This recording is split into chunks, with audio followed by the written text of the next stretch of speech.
ఒక మనిషి సుదీర్ఘకాలపు శాసనసభ్యుడు.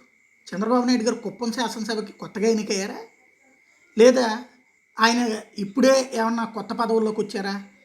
ముఖ్యమంత్రిగా 14 సంవత్సరాలు కుప్పం నియోజకవర్గం నుంచినే కదా.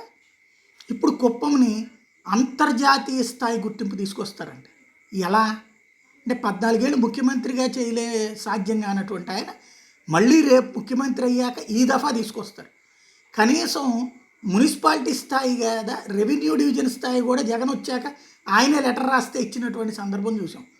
అట్లాంటి దశ నుండి ఇప్పుడు ఆయన ఆ మాట అంటే ఎంత వింతగా ఉంటుంది. ఇంకొకటి, అది ఒక విచిత్రమైనటువంటి పదం వాడారు. తను ఏదైతే ఊహించారో ఆ ఊహ వాస్తవ రూపం దాల్చేసింది. హైదరాబాద్ తయారైపోయింది, లేకపోతే ఐటీని నేను పరిచయం చేశాను. ఐటీని ఆయన పరిచయం చేయడం ఏంటో అర్థం కాలేదు. సత్యనారాయణరాజుకి ఏమన్నా ఐటీలో బీటెక్లో ఏమన్నా ట్రైనింగ్ ఇప్పించారా చంద్రబాబు నాయుడు గారు? లేకపోతే ఈయన ఎక్కడన్నా విదేశాల్లో నేర్చుకుని వచ్చి ఇక్కడ ఐటీ తీసుకొచ్చారా?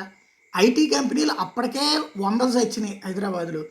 ఈయన వచ్చిన టైంలో హైటెక్ సిటీకి సంబంధించిన బిల్డింగ్ కడితే ఐటీ ఇండస్ట్రీ మొత్తం నేనే తీసుకొచ్చానని చెప్పడం అంతవరకు బాగానే ఉంది.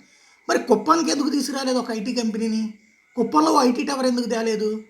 హైదరాబాద్లో చేసేదంతా నాదని చెప్పుకునేవాడు అమరావతికి ఎందుకు తేలేకపోయాడు? ఆంధ్రప్రదేశ్కి ఎందుకు తేలేకపోయాడు? ఇలాంటి కామెడీ మాటలు.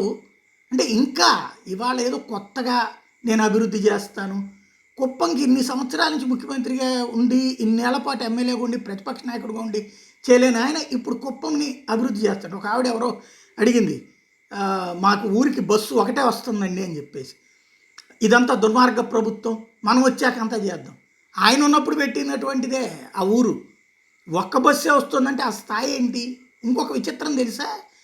శివప్రసాద్ అని ఇంతకుముందు చిత్తూరు ఎంపీ ఉండేవాడు. ఆయన ఒక ముక్క చెప్పారు, పార్లమెంటు సభ్యులకి ఒక వెసులుబాటు ఉంటుంది. ఎవరైనా కూలీలు పనులు చేసుకోవడానికి వెళ్ళేటువంటి వాళ్ళకి ఒక రకమైనటువంటి పాసులు ఇస్తారు. ఆ పాసులు పార్లమెంట్ సభ్యుడి కోటాలో ఇస్తారు. భారతదేశంలోనే అత్యధికంగా అట్లాంటి కోటా ఇచ్చింది నేనే అని శివప్రసాద్ చెప్పారు. ఎవరికి? కుప్పం వాళ్ళకి ఇచ్చానని చెప్పి. అంటే అర్థం ఏంటి? కుప్పంలో పని దొరక్క బెంగళూరులో కూలి పనులకు వెళ్ళేటువంటి వాళ్ళకి పాసులు ఇప్పించారు ఆయన బ్రతుకున్న రోజుల్లో. అంటే అక్కడ వాళ్ళు ఎక్కడికి పోతున్నారు? పోనీ కుప్పం లేదన్నా కార్పొరేట్ డెవలప్మెంట్ ఏమైనా జరిగిందా? ఇప్పుడు ఆయన కుప్పం అభివృద్ధి చేస్తాను, ఎవరెవరో వచ్చి నాశనం చేస్తున్నారంట.